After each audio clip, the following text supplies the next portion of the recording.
एक दिन जंगल में बंदर को एक मोबाइल फोन मिला जो किसी सयाह से घिर गया था। बंदर ने फौरन सेल्फी ली, इंस्टाग्राम खोला और अपनी दुम को फिटनेस हैशटैग के साथ पोस्ट कर दिया। नीचे से कुत्ता बोला, ओए, फोन मुझे दे, मैं अपनी जबान बाहर निकालकर एक फनी रील बनाना चाहता हूं। बंदर हंसा, पहले दुम पर खड़ा होना सीख, इन्फ्लुएंसर साहब। कुत्ता भौंका, मेरे फॉलोअर ज्यादा हैं, दुम की जरूरत नहीं। बंदर ने कलाबाजी मारी, फोन दरख्त से नीचे गिर गया। कुत्ता दौड़ा मगर फिसल कर कीचड़ में जा गिरा।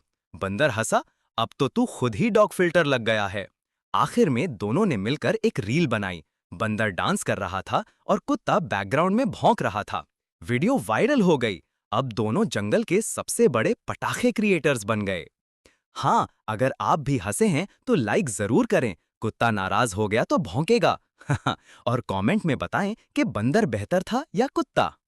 Monkey or dog?